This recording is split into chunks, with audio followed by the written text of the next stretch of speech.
മധ്യവേനൽ അവധിയുടെ ആർത്തുല്ലാസങ്ങൾ മാറ്റിവെച്ച് കുരുന്നുകൾ നിറച്ചിരിയും പുത്തനുടുപ്പുമായി വിദ്യാലയങ്ങളിലെത്താൻ ഇനി 2 ദിവസങ്ങൾ മാത്രം ബാക്കി. സംസ്ഥാന സ്കൂൾ പ്രവേശനോത്സവം വർണ്ണാഭമാക്കാൻ ഒരുങ്ങിയിരിക്കുകയാണ് Elamakkara government higher secondary school.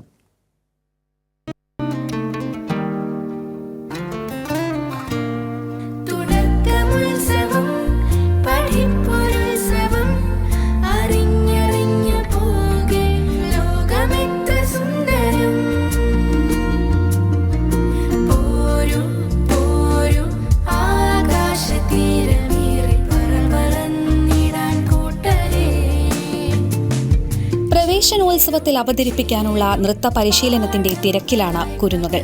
അറിവിന്റെ വെളിച്ചം തേടി കുഞ്ഞുങ്ങൾ സ്കൂളിലേക്ക് എത്തുമ്പോൾ ഉണ്ടാകുന്ന ആഘോഷാന്തരീക്ഷത്തെക്കാൾ വലുതായി മറ്റെന്താണുള്ളത്? അങ്ങനെ എത്തുന്നവരെ ഔപചാരികമായി സ്വീകരിക്കാനൊരുങ്ങുകയാണ് സർക്കാർ.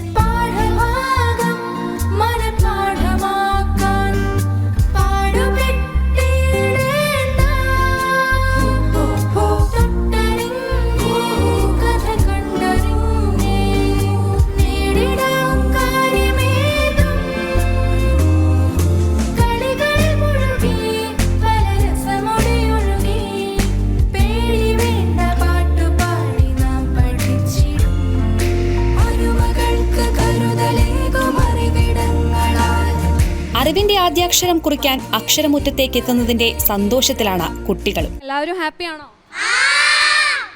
സങ്കടമുണ്ടോ സ്കൂളിൽ പോവാൻ? പഠിക്കുന്ന എത്രയിലാ? ഇവരൊക്കെ ചേച്ചിമാരാണോ? ഇവരൊക്കെ എത്രയിലാ പഠിക്കുന്നത്? എല്ലാവരും ഫ്രണ്ട്സിനൊക്കെ ഇനി കാണണ്ടേ സ്കൂൾ തുറക്കുമ്പോ? സംസ്ഥാന സ്കൂൾ പ്രവേശനോത്സവം എറണാകുളം ജില്ലയിലാണെന്നൊരു പ്രത്യേകത കൂടി ഈ വർഷമുണ്ട്. സംസ്ഥാനതല ഉദ്ഘാടനം മുഖ്യമന്ത്രി Pinarayi Vijayan Elamakkara government higher secondary സ്കൂളിൽ നിർവഹിക്കും. 100-ലധികം കുരുന്നുകളാണ് അറിവിന്റെ ആദ്യാക്ഷരം കുറിക്കാൻ ഈ സ്കൂളിൽ പ്രവേശനം നേടിയത്. ഒരുക്കങ്ങൾ പൂർത്തിയായി വരുന്നതായി school headmistress Bindu P V പറഞ്ഞു. ഒരുക്കങ്ങളൊക്കെ ഏകദേശം പൂർത്തിയായിക്കൊണ്ടിരിക്കുന്നു. നമ്മൾ ദൃശ്യാവിഷ്കരണത്തിനുള്ള കുട്ടികളെ തയ്യാറാക്കുന്നു.